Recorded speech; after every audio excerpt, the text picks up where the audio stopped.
Hey, it's Michelle Stimson from PublishMyBookAlready.com talking to you today about the Great Coloring Book Workshop.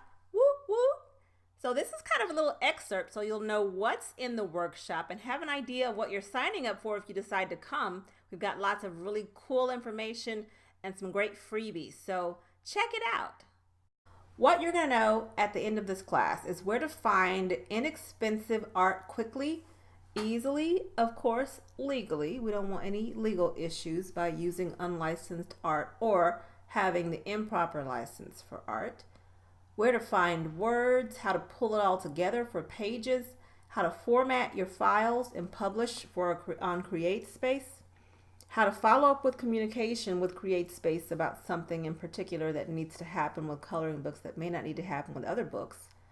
You're going to get a template so that you can design well and design within the correct specifications to print on CreateSpace, and you'll get some freebies. This is the exact same class that I've done in libraries and schools and at workshops for writing groups around the area mostly. I'm in DF in the Dallas-Fort Worth area. So I'm just taking the class and putting it online for those of you who are not in the area or haven't had a chance to come to it yet. Let me introduce myself. Again, my name is Michelle Stimson. I have written about 40 books, mostly Christian fiction books. I've written about 50 short stories, and they're published on a website for teachers. I used to be a teacher, and so I write things for the students that I used to work with. I have helped dozens of people publish and write their books. I've taught hundreds of writers, hundreds of teachers. I'm an educational consultant, so a lot of what I do as a writer, I turn it around and use it in the field of education. And when I would go places with my coloring book and my other books that have like words that I have spent hours and hours painstakingly crafting, when I got there to those places with my booth, I was noticing that people really, really wanted the coloring book. I mean, more than all the words that I had labored over, they want these coloring books. And I found it even more so when I went places that were not specifically gatherings of readers.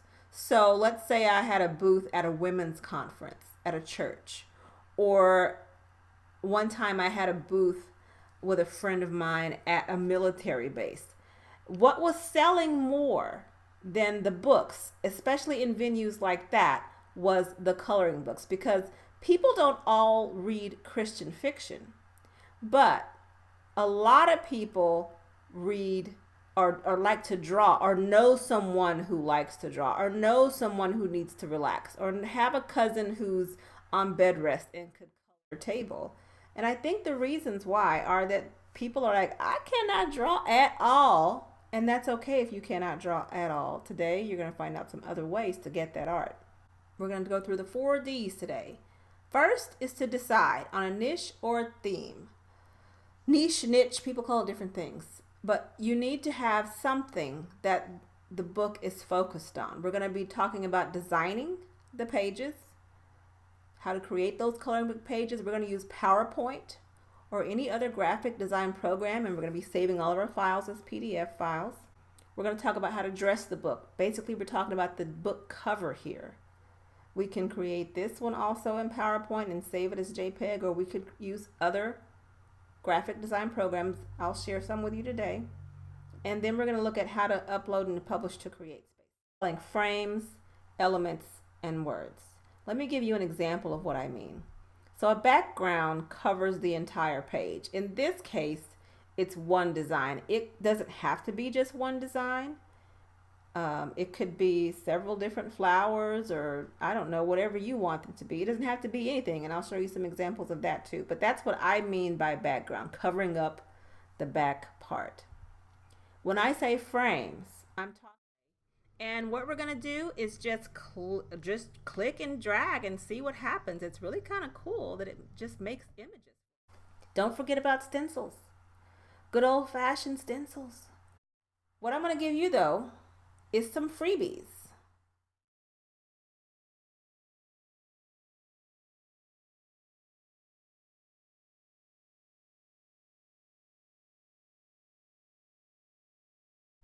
All right, that's enough of that.